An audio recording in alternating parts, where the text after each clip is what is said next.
Number six. Number six. The rules say I have access to every committee in the House, and I didn't have access to this one. Number six. Right here. Yes, sir. Right here. I would like to revisit the Paris Climate Accord for just a moment.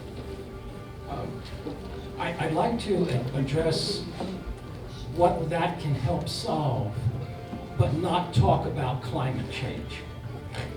What I'm concerned about are my grandchildren. They are 9 and 12. I'm sure you would like them. I do very much. I like my grandchildren. If you like yours, we love our grandchildren. Exactly. So we're grandfathers. So let's go grandfather to grandfather. Yep.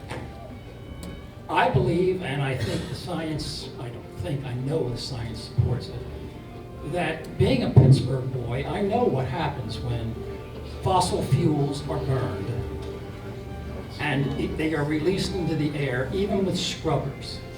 We are doing that at rates that are, you talk about scary, that are very, very scary. We don't know what the quality of our air is going to be. So regardless of climate change, whether it is or is not a fact, whether it will or will not occur, I happen to believe it will, but I agree with you that we can't be sure.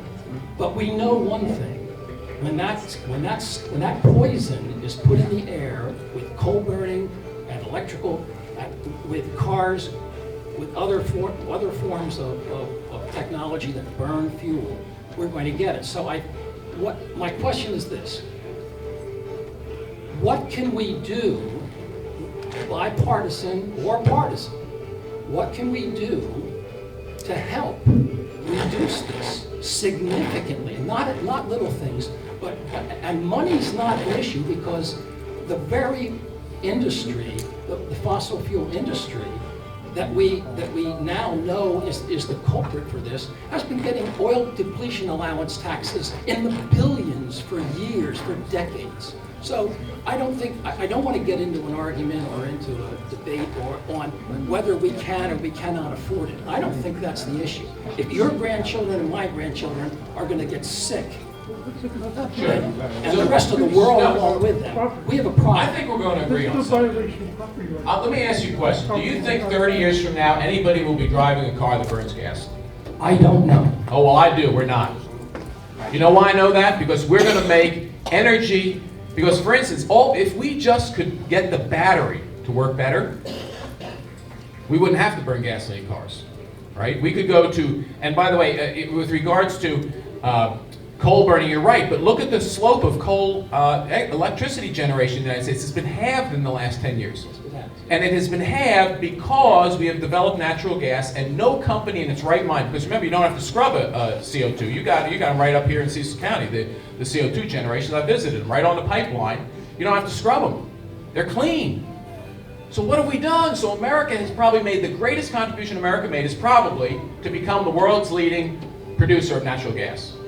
Because now we can sell it, and you know, it's unbelievably low. I mean, it's $2.35, a million BTU, which is how they measure it, which is, probably at least a half of what it was 10 years ago. And as soon as we do that, the economic sense around the world is, oh my God, why are we doing coal?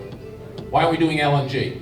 That's the first step. The second step, and I hope we're going to agree on this, is we have to spend money on research to get to the next generation of energy production.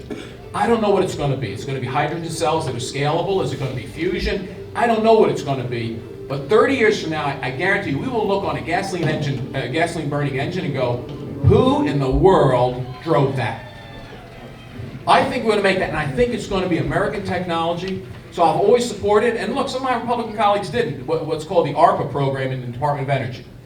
And I did vote not for some programs. For instance, I voted against the ones that subsidize solar panels because I think the answer, a solar panel is, my God, 30-year-old, 40-year-old technology, windmills, my gosh, centuries-old technology.